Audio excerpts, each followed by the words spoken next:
Welcome back to the Street Shaman Podcast. I am your host, Potent the Rockstar, aka Shamanic Poe. And today I'm here with recording artist, model, actor, teacher, audio engineer, Piqi Miqi. What's good, my guy? How you doing? Hey, what's up, y'all? I'm doing great. How are you? Yo, I'm chilling, man. I'm over here. Look, I'm reading all the fucking titles. Come on, dog. You doing too Yeah, much shit, Piqi. What's up, got man? How many everything. hats?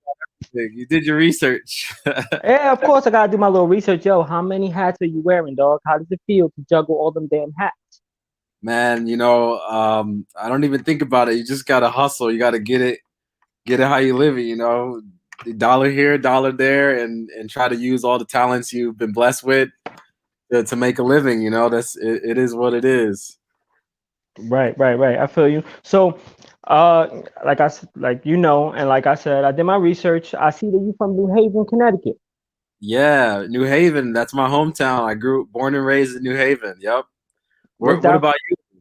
I'm from Jersey City, New Jersey. I actually had cousins that lived in New Haven, Connecticut, and not the good part either. Not the good Yeah, part.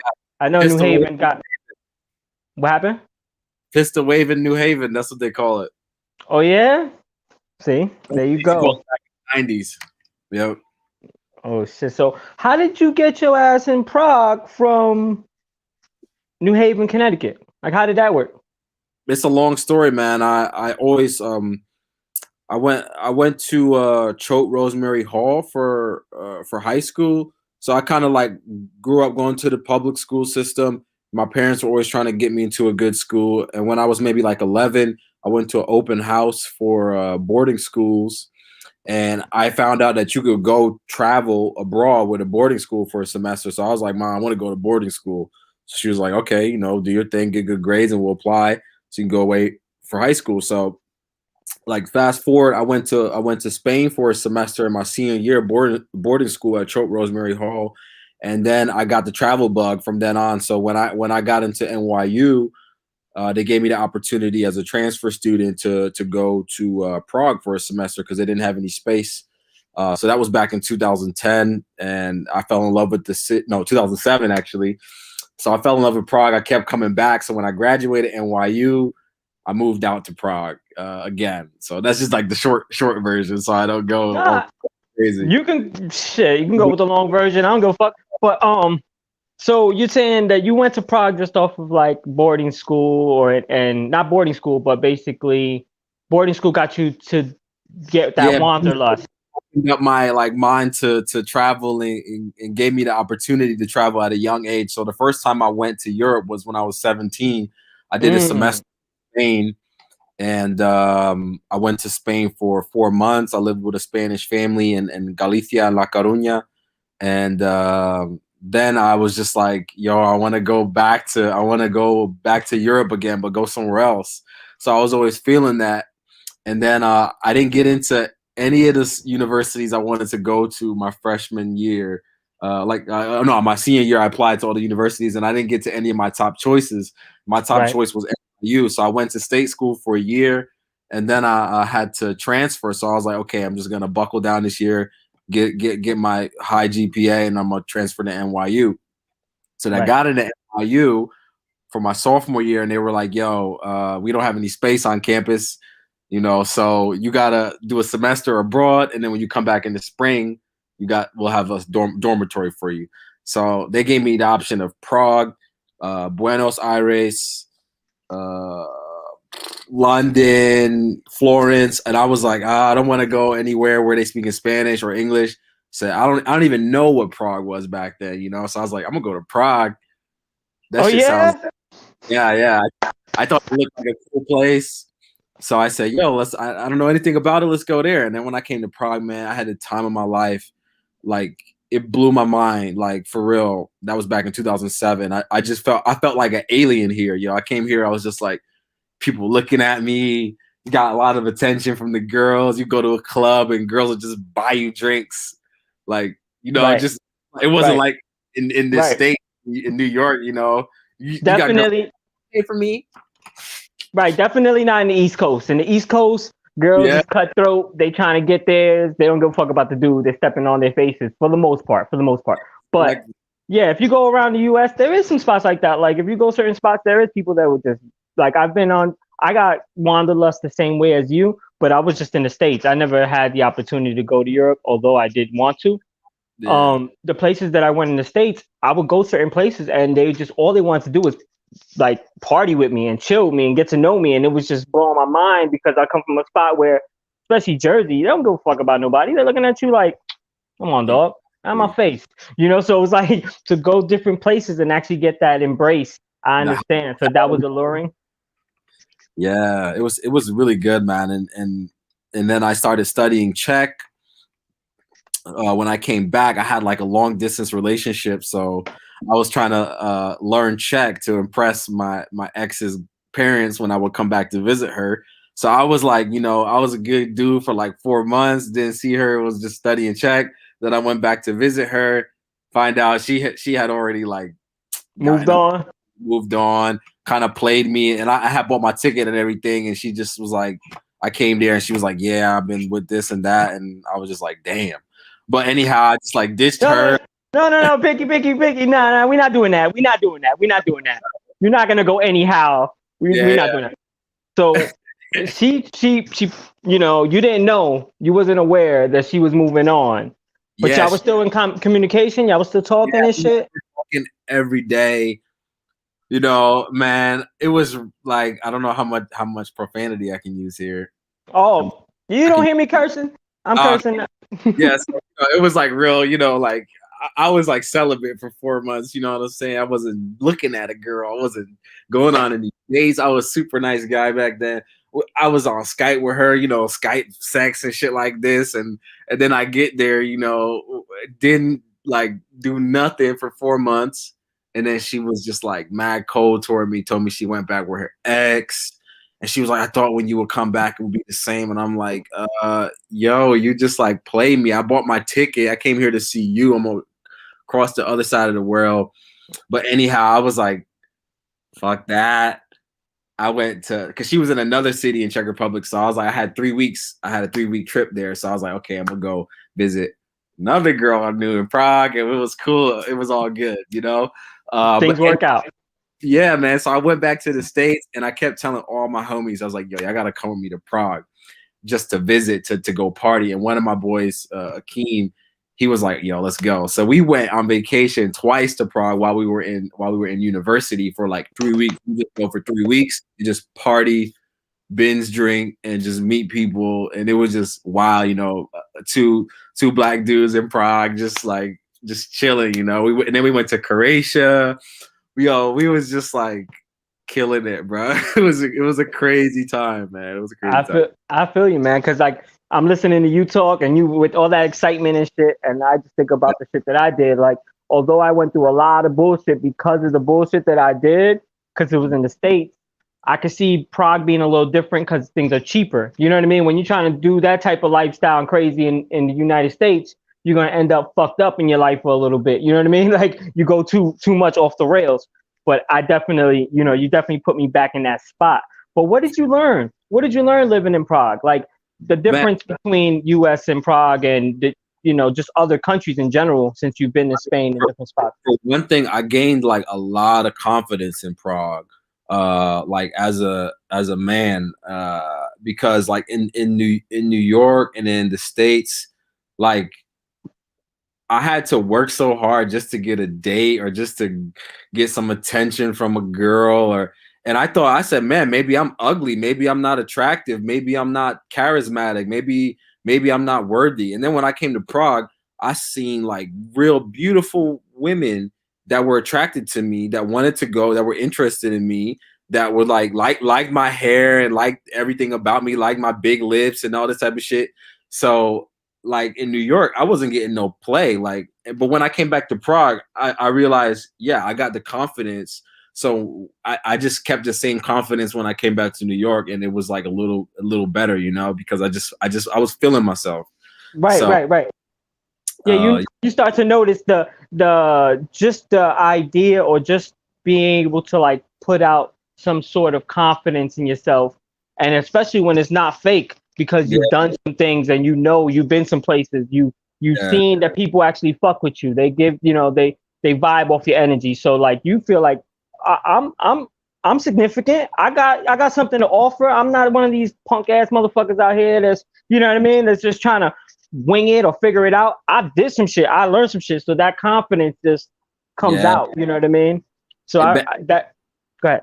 Yeah, I was gonna say that, like, also, like, just cause here it wasn't so much about, you know, money and your, like, you know, group of friends. And in New York it's really kind of superficial. At least back then in the city, it was like, you know, you go to a club and you had to bring 3 or 4 girls if you're a guy just to get in the club, or you had to know a promoter or do this or do that. You go there, you get treated like shit. Nobody, you got to buy a bunch of drinks, you got to spend a bunch of money, you got to act like you know somebody and name drop and all this type of stuff. And in Prague it was just like, yo, you could just go anywhere, meet people. You could go to a bar and meet a new girl and chat her up, and it was never like, didn't seem threatening or nothing. Like, so it was a whole different experience than New York, you know. Definitely. Just more of like an easygoing, more of a level-headedness to like being in Europe, you Yeah. know, opposed to America. I'm not saying that it's the most level-headed, you know what I mean? But opposed to America, when you're from America, you go over there, you're like, what the? Especially East Coast America, where everybody's just, you know, I'm from Jersey City. That's across the water from New York City. That's right across Hudson River. If you walk past somebody, they're not looking at you. They'll look through you. They'll look past you. You don't exist. It don't matter. There's too many of us. We can't care about everybody. And that starts to feel a little like, you know, a little lonely, a little like isolating. But let's just shift gears a little bit. Let's talk about the music, man. How did you get into music? What inspired you? What? Man. Because go ahead. Yeah. Go ahead. I was actually like, I started doing music after I got over. I first wanted to be a car designer. When I was maybe like 9 or 10, I always wanted to, you know, create stuff. So I was like drawing concept cars, and I was reading all the Motor Trend magazines and going to the car shows. I wanted to like make, you know, futuristic cars, and I used to draw them and scan them and bring them into Photoshop or Illustrator and kind of develop them. But then I was like, damn, I can't like create a car right now. I'm 10 years old. How am I gonna like see this shit happen right now? You know, because I really wanted to see like results. And then I remember I was always really into music and stuff. I had a few cousins that were doing music that had, you know, I seen their studio around here and there, seen their little equipment or whatever. And I remember I was really into these guys that was out during this time, the Neptunes, these producers. They were so fucking cool because they reminded me of me. You know, they were from, you know, the urban area, but they were kind of nerdy. They didn't fit in so well. They were kind of like into other shit, kind of alternative, a little bit geeky, and you know, and I really identify with them. So everything they were working on, anytime I was seeing their faces, I was like, yo, what's that song? What's that song? And I was like, Right. Then they came out with the NERD, you know, that band with Neptune, you know, Chad Hugo, Pharrell, and I forgot the other gentleman. They came out with Nerd, and it was like No One Ever Really Dies. And during that time, I was like, I was in the Christian Science church where my mom was kind of like a cult, and we were, you know, it was based on, you know, like healing and healing through prayer and not using medicine. And we also learned things about death and how, you know, the soul is infinite. So I was like, yo, they on the same shit I'm learning, you know. So I was like, man, I want to do what those guys are doing. They were producing. So that's when I told my mom. I was like maybe 10. I was like, yo, mom, I want to learn how to produce. And she was like, okay, you got to like learn piano. You got to learn an instrument.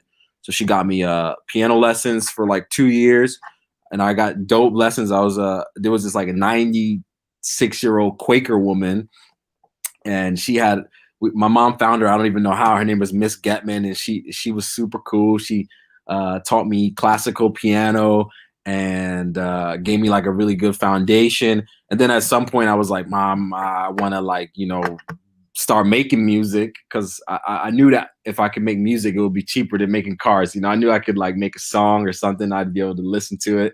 So I was like, So we were trying to like figure out how to do this shit. It was like before Google, so I had to go to the fucking library and look up some stuff and what should I buy? And then I went to this Sam Ash. I was asking all the older guys there, hey, I want to make music. What do I gotta get? And they kept showing me all this expensive shit, and I was like, damn, wow, how my parents gonna buy this shit for me? Right. I went to Chinatown and bought me some fucking, I don't know, some old ass Casio keyboard. And we're just like, here, make some fucking music with this shit. But that shit couldn't even record anything, bro. It was just like some old ass cheap ass keyboards. I was like recording through the fucking cassette tape and shit. I was like, so how old were you when you started recording though? That was like maybe like I started making my first like beats like that I could listen to it back maybe like 12. And then I found like Fruity Loops and shit like this when it first came out. And we had my first like really recorded song was for my school. I went to a charter school, and it was like charter school in the hood was basically called Amistad Academy from Achievement First, and I was the first graduating class from them. So we were like the guinea pigs. This fucking they started cloning that school, and they made like maybe 20 schools all across the country from that. And they started, that's another side story. But anyhow, we made like a rap song. We're here to talk, Piqi. We're here to talk, Piqi. What's up, man? No. So all right. So you went to school for this shit? No, like okay. So my charter school that I went to, that was for middle school, right? So that was like really intense, rigorous academic school for that was trying to take kids from the inner city and show that they could perform just as well as kids in Greenwich. So we actually outperformed all the kids in the whole state. Of course. Yeah. So we but and I was one of the top students in that school, and we made a little rap group. So we made a rap about studying and shit and being good in school and shit. So we made this rap and we recorded it at school. That was the first like rap song we did, and we used to perform it at the school.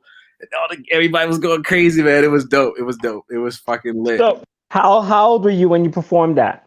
I was 12, like 12 years old. Yeah. Okay. Great.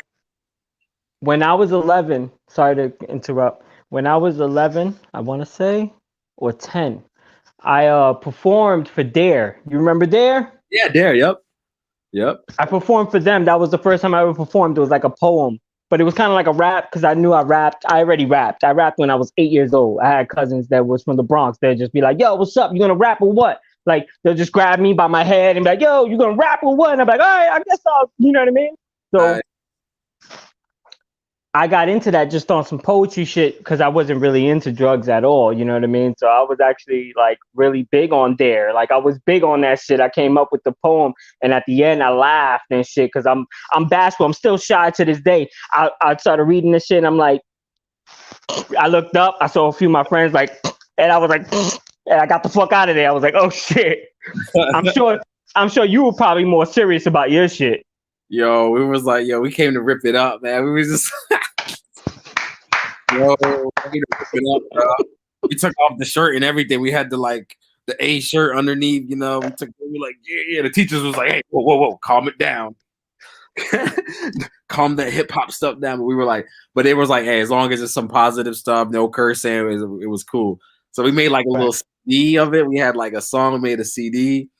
I forgot the name of the group, but yeah, man. And then so then like I kept making beats and stuff. And then when I went to boarding school, I went to Choate Rosemary Hall. I was on the Icon Scholarship, and Carl Icahn is this like billionaire, and he takes 20 kids every year from poor families and pays for their way for boarding school. So me from that charter school, me and two of my best friends, Akeem and Kevin, we all got into Choate, which was like unheard of that 3 kids from the same school got the Icon Scholars Program. We all got the same scholarship, and we all went to Choate together in the same class. So we met some other kids from Prep 9. I don't know if you know Prep 9. It's like Prep for Prep. That's like a New York program that gets New York City kids, Black, Latino, whatever, New York kids that go to boarding school. So we met kids from Prep 9. We met this one kid, Chichioge, this one Nigerian dude. And then we did like a rap group called the Prep School Gangsters. And we made, yeah. So we had a rap group on prep school, and it was lit, bro. We was like, it was like, so you guys were the Prep School Gangsters. Yeah. We had the Prep School Gangsters. I'm sorry, Piqi. I'm Piqi. I would have no respect for that in the streets. You understand? I would have no. Even though I had preppy friends too. I had 2 preppy friends. They were the biggest dudes on the block though. But they were the softest guys on the block. But they were also the biggest guys. Those are my friends. We wrestled together. We actually went and started up like a fake WWE. We would like try to put chairs up on the sidewalks, and we would play the music and come out and act like The Rock. The Rock says, like, we did all that shit. But those are my prep dudes, huh? I loved the WWF when I was a kid. Now it's WWE, but yeah, well, you're right. My age or around my age, it was WWF back in the days. WWF is always WWF. We were Stone Cold Stunner and everybody. Everything was a Stone Cold Stunner. Everything was The Rock says with the eyebrow. Elbow, the people's elbow, man. And the millions. He's doing all right. So you got into music from your cousins, right? The same as me. I've gotten into music because my older cousins and shit. How do you think they influenced you though? Because I see that you rapped before, right? But then you turned it into like funk. You got some. What I hear in your music is like you got some Sade in there, you got some Prince in there, you got Depeche Mode. I even hear Chromeo. Do you listen to Chromeo, or have you listened to Chromeo? I loved Chromeo. Like Chromeo helped me like go back further, because I grew up listening to everything. That's a good question because my parents, I'm blessed that they played fucking everything. They just had CD collection, tape collection of just every single possible record. Prince, David Bowie, Eurythmics, Bob Marley, Rakim, EPMD, like, man, everything. Like Rage Against the Machine. Like my dad used to just like, he had the stereo system in the trunk with the fucking sub bass, and he would just, when we would go driving, it was usually not the radio. He would just pop in the CD and listen to an entire album. So we got the album experience, good music. And then when he would play some shit on the radio, it would be playing, and he'd be like, "Oh, they sampled this from this shit back in the day." And then he would go and find the song that they sampled, and I was like, "Oh shit! Like they took it from that." So I was just always hearing like what was sampled. And then my cousin Steve, he was a rapper in the '80s called Steezo. He had like a gold album. He's from he actually had the Lions, the record company, made him say he was from New York City because you couldn't get on if you weren't from New York back in the '80s. Like they wouldn't put you on unless 100%.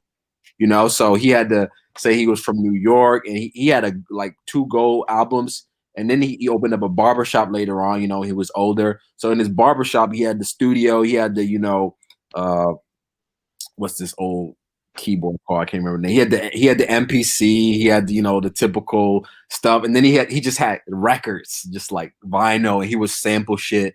So I was just like peeping, what he's doing and listening. And then I had another uncle who was making beats, and he like sold some beat when he was a kid in the '80s. What's that Mary J. Blige song? Real Love. He made that shit when he was like 18 and sold the rights to it. He just made it. He just sold it for like maybe a couple $1,000, and then they didn't even put his name or nothing on it because he sold all the right. Like he got ripped off. He was a young kid. Hold on, Piqi. Whoa. Yeah. You telling me that your uncle made Real Love on the sly and didn't get much acknowledgement for it? And that was sample from that was a sample from, what's the girl name? I think it's Betty Wright. Clean Up Woman. Maybe it's Clean Up, the song called Clean Up Woman or Babysitter. Maybe Babysitter. I'm gonna look that up. Clean Up Woman. I'm gonna just look it up. You teaching me some shit right now. You teaching me. Yeah. I don't know that. What I do know is the people that actually produced that record. Yeah. For Mary J. Blige, that guy that produced the record, I used to be like, me and his son used to be arch rivals. No way. Everything that I did, he was doing, or he was doing differently. And there was we did a lot of things similar, but the things that we did differently, we despised each other for it. And at the same time, we had the same friends around us, the same music friends around us. So we were like as kids, we were like, no, he's in my group. He's in my group. And like a lot of people left me, even though like I knew what the fuck I was talking about. Like, this guy fucking put Mary J. Blige and Donnell Jones on. I'm going over this way. You know what I mean? So it was like, but yeah, I met the producer, the father. That's douchebag, complete douchebag. I was at a video shoot for them, and I wasn't planning to even get in because I didn't fuck with him. But if they asked me, I wouldn't have said no. His dad came in and was like, "This guy, he looks like an islander. He needs to be not in the video." What? How old were you? That's messed up. 18, 19 already. What kind of shit is that? And I didn't care because I'm like, you know what? It don't matter because I don't care to be in this video. I'm just watching to see how the video gets done. Because at the time I didn't even have no money for no video because videos were like at least a couple grand, especially in Jersey, New York. Nobody was doing a video for less than that. Yeah, back then you had to spend some dough on some video, man. Yeah, now I do a video for a couple $100 and the video's done. Yeah. I mean, the technology is way better now that you can, do everything for less price, 100%. So, just a curveball question. What do your students think about Menage a Trois? My students, yeah, like I'm really lucky because all my students, man, they know about me. My school knows about me. They like that. They like that I'm on Instagram, that I'm, a public artist, and they are like, yeah, the students love you. They relate to you, they really like me. And in my school, it's not a university, it's just a language school. So it's not as, they're not so uptight. I think if I was working at a university or something like this, they might be a bit more uptight, but I wouldn't give a fuck. For me, it's my part-time thing. They respect that. And my students are like, yo, this song is dope, or we like your stuff. You're the coolest English teacher, man. Like, I mean, I keep it 100, I can, when I go to class, I'm totally professional. When I'm out of class, I'm not professional, Right. That's the way it's supposed to be, Piqi. That's the way it's supposed to be. But that's what's up, though. I honestly was just fucking with you. I thought that you was going to be like, oh, nah, that's something I keep separate. I go to school, they're little kids, they don't listen to music yet, or whatever the fuck. I thought you was gonna go either around it, or you was gonna tell me how you was hiding that shit. I was gonna say, that's a hard thing to hide, bro. Yeah, you can't hide it nowadays. But my students are young adults, so they're from ages 17, 18 to 22 something. Oh yeah. If it was like younger students, then yeah. So, but sometimes they ask me, like I used to do the camps for the English students, and those students were younger. They're maybe from 13 to 15, and they asked me for my Instagram, and I'm like, no, no, don't come on my Instagram. Yeah, you don't want to see my Menage a Trois pictures and all the shit that I'm doing out there. Exactly. Yo, Piqi, yo, man, that's fucking crazy though. I would have a hard time trying to be teacher and trying to be artist at the same time. I'm just letting you know that right now. It's easy. Here it's cool, because I only teach maybe 10 hours a week total, and it's flexible. Like when I have a casting or something, I tell the school, they find a substitute.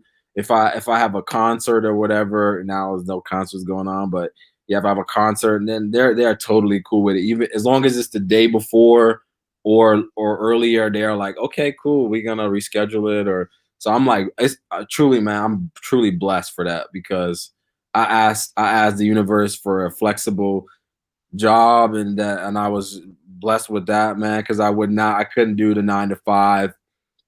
I did that before, and yeah, no, it's not me. you know. I feel you. So it's basically like a part-time job. Yeah, I gotta, because I do modeling and commercials, Hmm. and that provides me with some nice income. But it's like you never know what you're gonna get when you're gonna get it.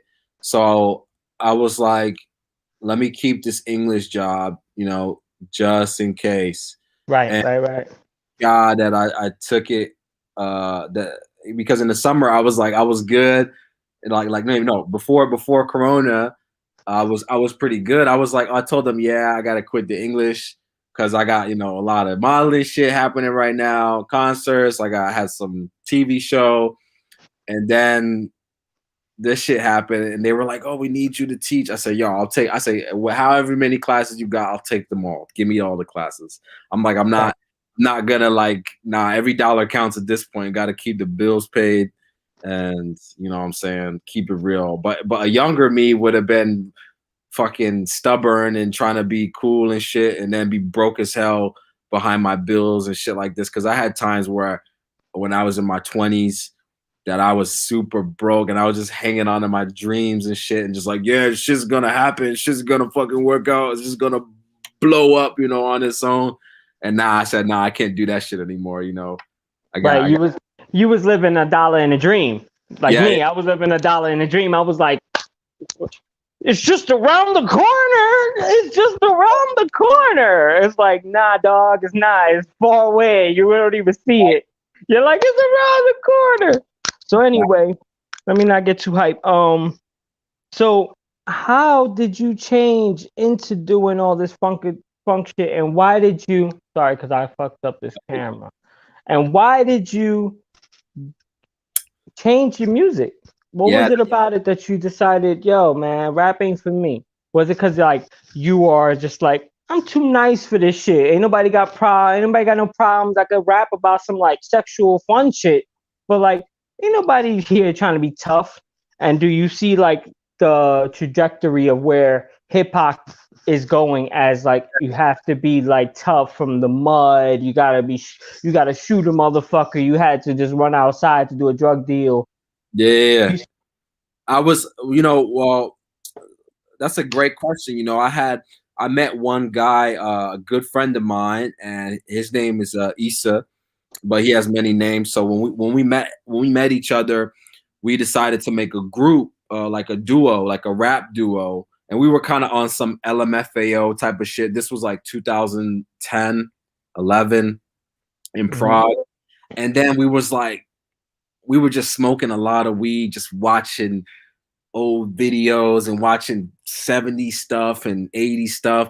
And then one day we was just like, we watched this documentary about rock music, and we were already like going back there, and we was just watching that shit high, and we were like, yo, like this shit is dope. It was like 70s, and it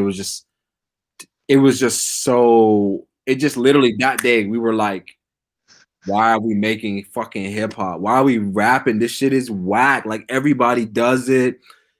It's not about nothing, Like what is it? What's going on with it? So we were like, yo, why don't we like do something else? Like let's make some funky shit. Let's make some soul. Let's make some new wave. We were just like going back to all these records, and we were listening to some Chromeo and da da da da. We were listening to Justice and these guys, and then we just kept, oh, like, oh, remember that shit? I had like a drive, all my parents' shit, like I took all their CDs. So I was just like, yo, I got Sly Stone, Prince, Michael Jackson, Marvin Gaye, Barry White, um, fucking Queen.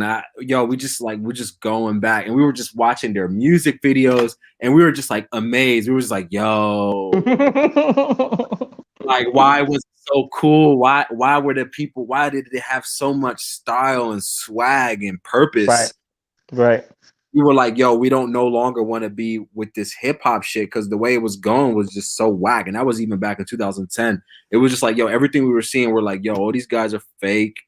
Like, none of them, they're talking all this gangster shit, and none of them are even like real gangsters. Right. And we weren't on that shit. You know, we were always on some party shit, just being ourselves. Right. So we made this group, the DAT, and that's when I started going only to this like funk, new wave, synth pop, all this type of stuff. Right. And that we had a band for like maybe 4-5 years from like 2011, and then I think 2015, 2016, we had like we had a good run. We were traveling around Europe already.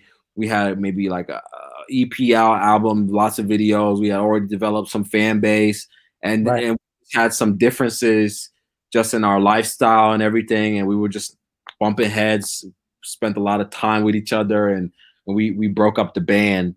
And then I started my solo project, Piqi Miqi, shortly after that, and I had to start from zero again from like 2016.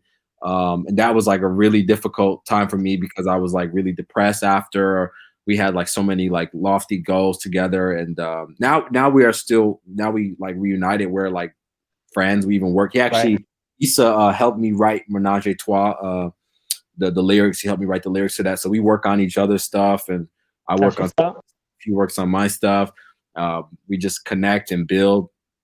So Right. yeah, that's how I got to the funk shit, man. I get it. I get it, man. I get it. Cause part of my rebellion to hip hop, and I'm talking about, I'm a cat that like I knew I knew songs back when I barely knew how to talk.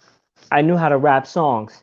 And I know it because people used to call me out on it. You knew Blackstreet when you was a little kid. You used to sing every word of Blackstreet. You knew all the De La Soul shit. Like they would tell me that I knew shit that I don't even fucking remember now. I'm like, I could barely remember it. I could remember if I listened to it.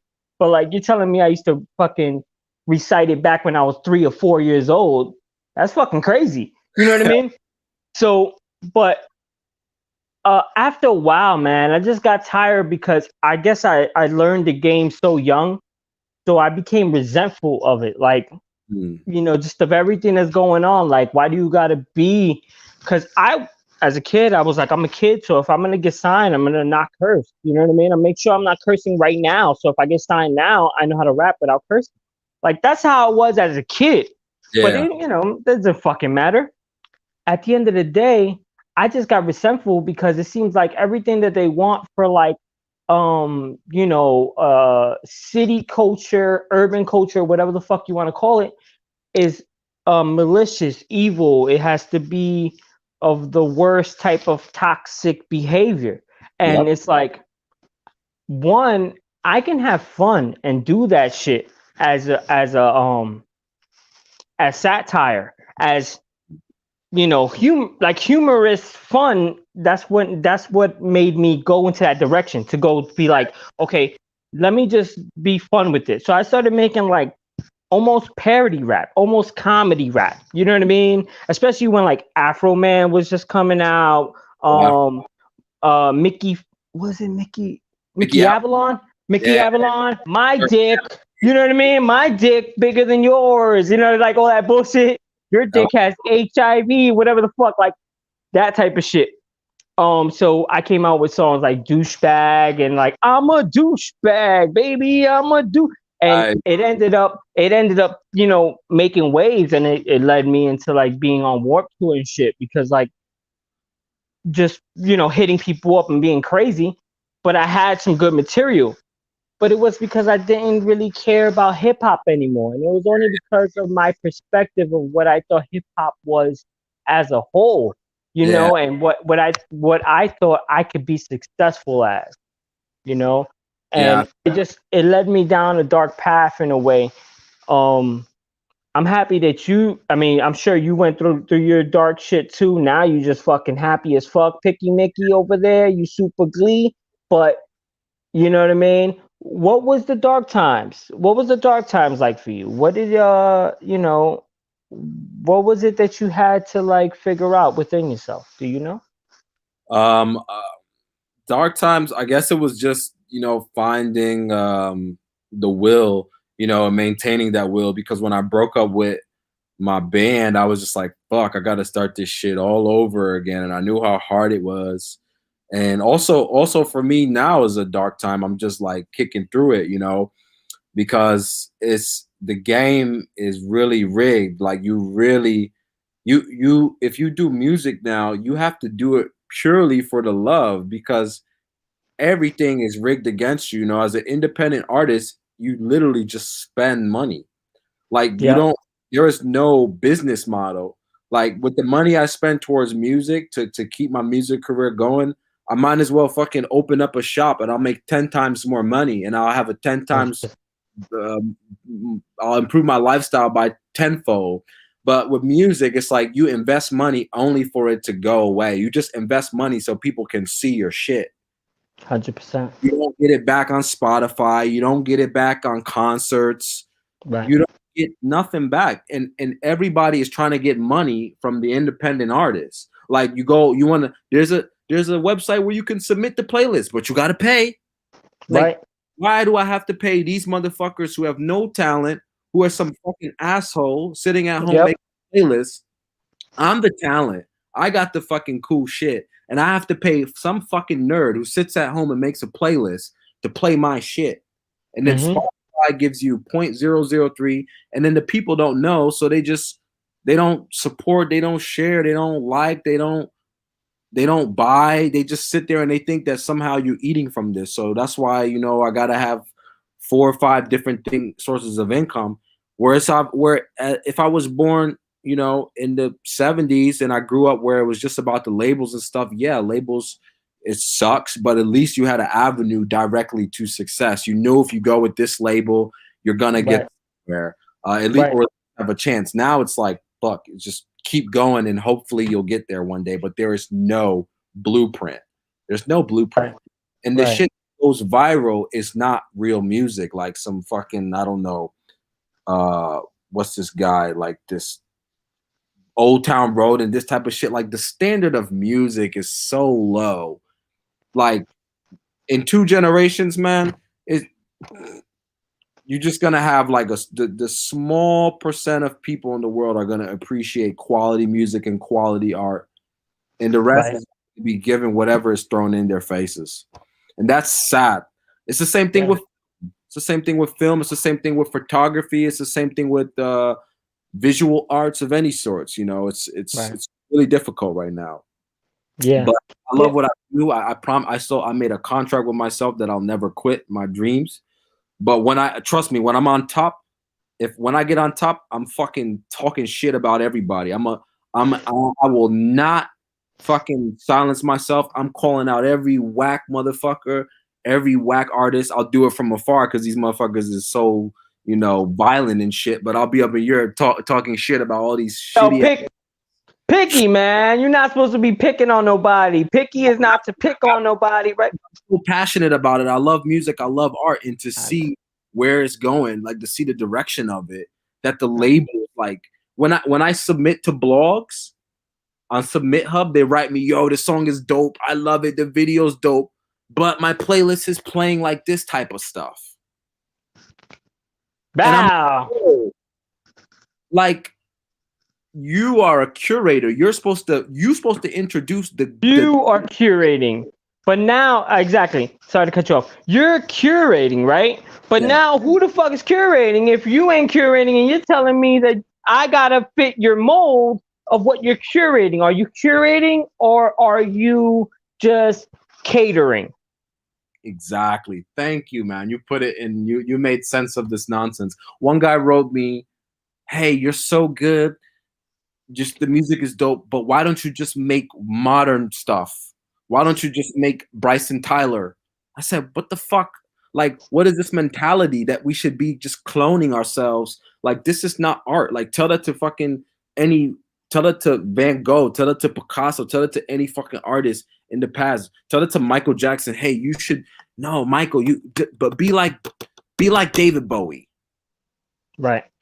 This? Once people or any person puts a rule on creativity, A rule or like a standard is one thing. Obviously, you don't want the shit to sound trash, but it's also subjective, and it's also in the mood that you're in, right? But once you put a definite rule or whatever, like it's like dog. Let's bring it back a little bit, because creativity, the whole point of creativity is having no rules. It's just to fucking express yourself however the fuck you want. You want to throw splat on a canvas? You want to fucking just scream? All of that shit is art. And I've been in that situation myself where I thought that, oh, that's noise.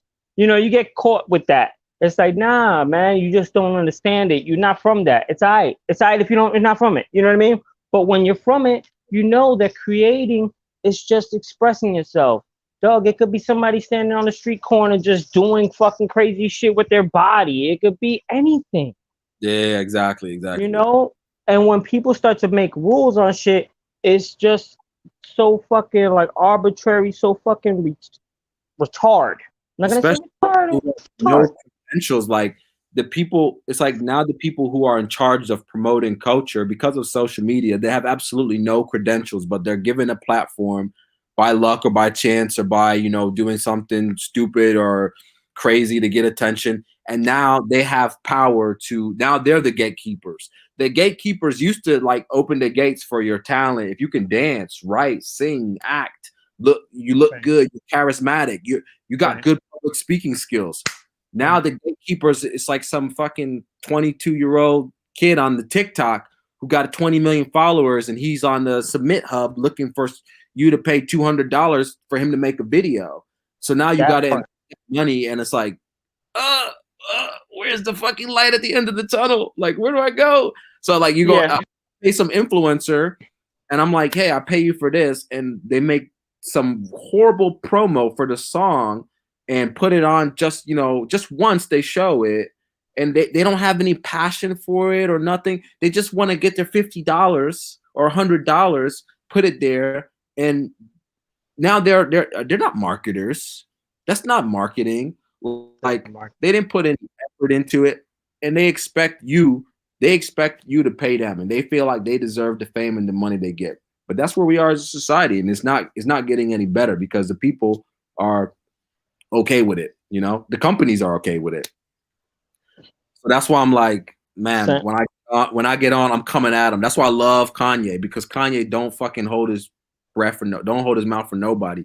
Like sometimes he's wrong, sometimes he's right, but he really goes out and calls all these fucking execs and these companies. Right. And I've been doing it when I can on my Instagram, but I'm just like, yo, at some point I'm gonna be a bit like divisive with people because I'm passionate and it means that much to me. I can't just sit by and be like, yeah, that's all good, yeah.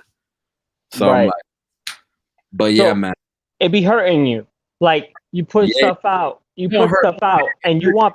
It hurts Prince. It hurts all the ancestors, bro. It hurts all the people who went through the shit to get us here. Michael Jackson had to fucking like deal with the Italian mafia cutting money from his fucking touring in New York City. They used to go and just take money and take tickets and all types of crazy shit. Prince had to fight with Sony. Like the people are not really on the side of the artists. They're on the side of the corporations. They're on the side of the consumerism. So I'm fighting. I'm not just upset with. I'm speaking for every dead artist who got cheated, who was a forefront to put us, in the position we can even be able to release music independently right now. 100%. So that's 100%, Piqi. Do you think that this idea of how you look at the industry as, probably exactly how I look at the industry, parasitic, do you think that that's kind of holding you back in really pursuing? Like I had a chance to sign a deal with some guys in LA, and they wanted 85% of my music for the song. They wanted to control the rights of the song. In the contract it says that you are work for hire for the song, so you don't even own the rights to the song. Right.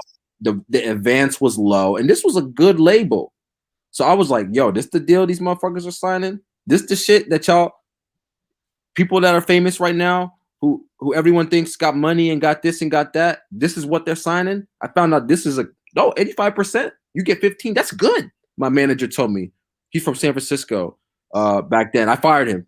Like, I was like, yo, you can't negotiate this shit. This is the shit that I'm giving. And these motherfuckers, yo, and these I wish it was right now because I would have pulled the Black Lives Matter card on these motherfuckers.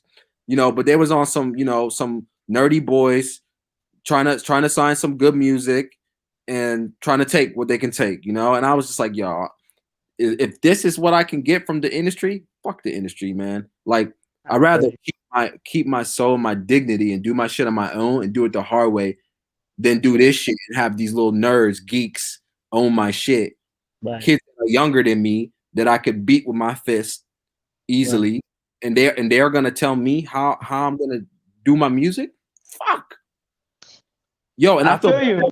And for Prince because they signed those deals and they had millions and they were still complaining about that shit. Watch a Prince documentary, man. See what they did to Prince, man. See what they did to Michael and what they had to go through fight with these guys. Man, if I was and these were nice guys. Like, luckily, and even the sad thing is even the soldiers, even the guys, the gangsters sign these deals and they don't do shit about it. Mm-hmm. That's why you had guys like Suge Knight who would go to the execs, beat the shit out of them, beat the shit out of some nerdy ass boys. Right. They give me my money. It wasn't about no contracts and no bullshit because he was from the streets. Right. And now you guys who are from the streets signing these whack ass deals and then on internet complaining about like Lil Uzi. Right. Come on, man. Like these guys are from the streets and they're allowed to sign these with some nerdy square guys these deals and they're complaining about it and they don't do nothing about it. So the black people who are making this music are completely powerless. Right. From a genre that they helped create and create it, and they can't even fully profit from it. Right. A multi-million-dollar, if not billion-dollar business, they cannot be in power unless you're fucking like Jay-Z. And I'm sure Jay-Z has probably somebody that he goes and talks to and asks permission for still to this day. And that's just the fucked up. That's the systemic racism that we got handed down. Like, yeah, that's why I don't fuck with the industry, man. I'll never sign my shit with nobody unless it's a 50-50 deal. Like the homie Chance the rapper did, Right. I feel like Piqi, man, I think that you could find yourself in a good position. I don't know if there's any fucking record labels in Prague, but I'm sure there's record labels in fucking Europe that can give you give you like 20, 30 stacks and let you do you. You know what I mean? Not nothing crazy, just enough that you be good for the fucking year and you be, or 2-3 years and you be able to just work on your shit without anything else, without having to worry. Because in my mind, if Piqi Miqi sits down and really focuses and takes off a few of the other hats and just focuses on the music for 2-3 months, a year maybe, my guy, you're gonna come out with some fire shit. Yeah, I pray for that, man. And I'm sure it'll happen one day. Man, it can happen to this year, next year. But I told myself, man, if I'll be fucking 86, 96 years old doing this shit, I won't fucking stop. I'll be 96 with video hoes in my video and shooting my shit, doing it independently like I'm doing it now. If I'll get famous here, then fuck, it don't matter to me because I made a contract with myself. I said I'm gonna do this shit for the rest of my life because I love it and I do it for the joy, But yeah, but yeah, it'd be great. It'd be great to get a deal. This labels I was signed with, like Brain Feeder, Thundercat. These guys got a good label, like label that Flying Lotus has guys like these. That's why I want to go. I'm supposed to hit the States this year. I want to go and network and head out to Atlanta, head out to LA, and meet some like-minded people because here I'm a bit. I've got a bit stuck here. I've gotten everything I can get out of Prague. I came here and kind of found myself creatively, and it took me about 10 years to do that. And I took time. I was not in any rush. And now I'm like, I know myself. Know thyself. I know myself now. I know what I want to do, what I'm capable of, and I know if you put me in a room with any musician, I can hold my own. Nobody can like make me feel inferior. Nobody, yeah, exactly. Right. You put me in the studio, I'm good. I can work anything. You put me with an artist to collaborate, I know I can make something with them in a few hours and it's gonna be good. No So doubt. I gotta go to the States and really network, man, and get back in touch with the culture and meet the right people. Right. No doubt, man. I got one more question for you before you can get out of here and you can enjoy your night because I know it's night over there. I just started my fucking day. But it's a geeky question, and I'm Yeah. asking for a friend. What programs are you using right now to work on your music?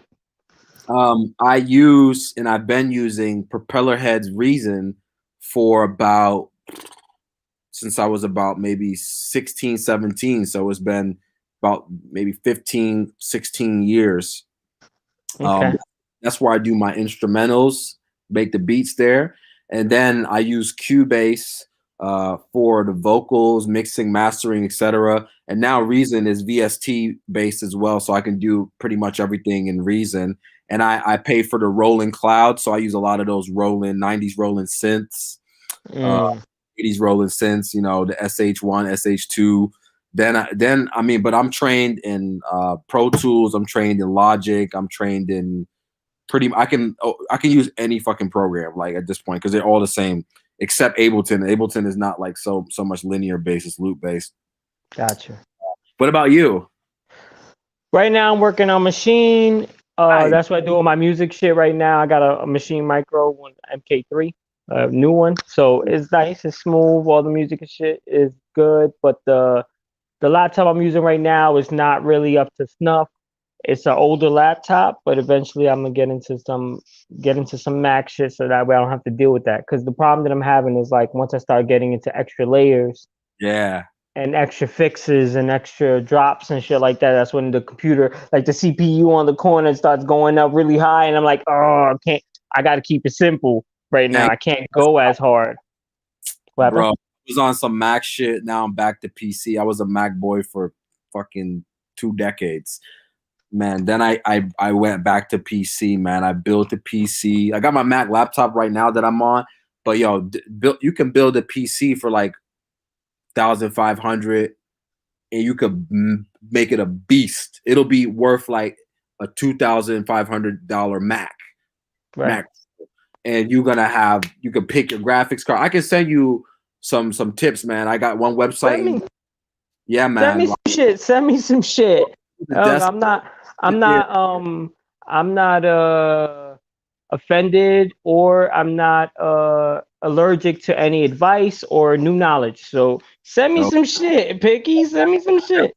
You'll save money and that shit'll be a beast. It'll last you. No doubt, man. I appreciate you, Piqi. I think this is it. Thanks for everybody in the chat, man. Thank you for coming through. You know what I mean? Shining your presence, letting everybody know who you are and what you stand for, man.